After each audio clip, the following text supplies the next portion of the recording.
individuals working to have it up and running as soon as possible. A further brief press conference will be held at the County Emergency Operations Center at 4 p.m. this afternoon, of which the elected officials and first responders will give you, as well as the FBI, will give you an update. At this time, this is being considered a federal violation, and the primary investigative agency will be the Federal Bureau of Investigation. I would like to personally thank the many first responders that have responded to this incident today, to include the Pittsburgh Bureau of Fire, Pittsburgh Bureau of Police, the EMS, Allegheny County Police, and FBI, ATF, and numerous others that I can't even count how many first responders are here that are providing assistance. This will be a lengthy crime scene. We're asking people that don't need to be in this area, please stay away from it, so that both the investigators and first responders can do their job. I will emphasize at this time, there appears to be no active threat to the community. This individual that we believe, the subject that is responsible for this, has been taken in custody. That's all I have. Can you go over what happened? I don't. That's going to be part of the investigation. Can you give the numbers one more time for us? For the injuries. On the injuries, we believe 6 injuries, 4 of which are police officers. So it's a total of 6 injuries. How many fatalities? I will not discuss that yet until we are sure of the number. It's been reported. I don't want to get into that. It's been reported that he screamed, "All Jews must die." Is that true or false? There's a lot of information. I'd be very cautious on what you hear and what you don't hear at this time. Like I said, we have numerous investigators here. I would ask that if anyone has any information regarding the investigation, that they also call that 412-432-4400, and that will put you in contact with the FBI. Wendell, can you tell us what the situation was in there? How many people about were inside? I don't have that answer. Was a service going on? I do not want to give you, my understanding was there was a service. I've heard.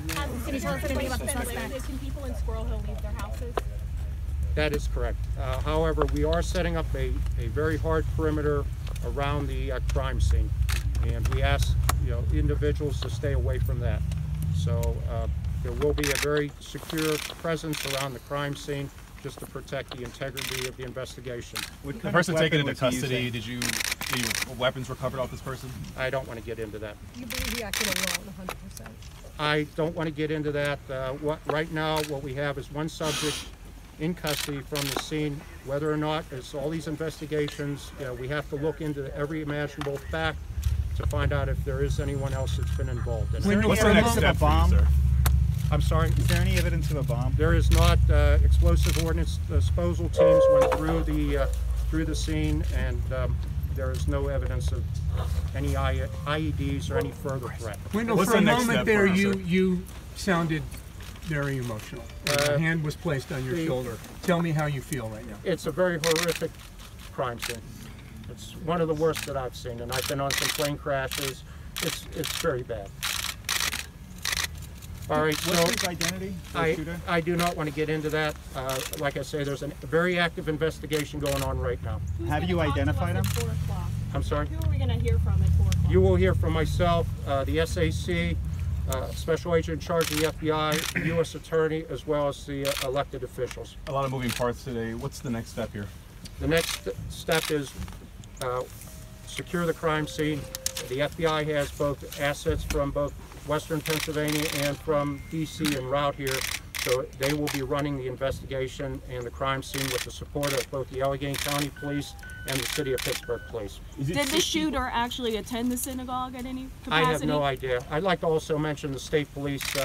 They've been instrumental in helping us out as well. Just to be clear, is it 6 people or at least 6? As far as the injuries, right now we're at 6 injuries. Did you identify the gunman? It's an active investigation. I mean, obviously we know who the gunman is, but I'm not going to bring that up now.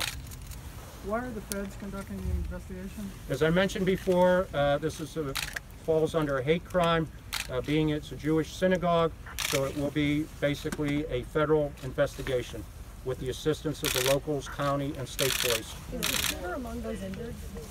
The shooter was taken to the hospital. And I'll leave it at that. Thank you, folks.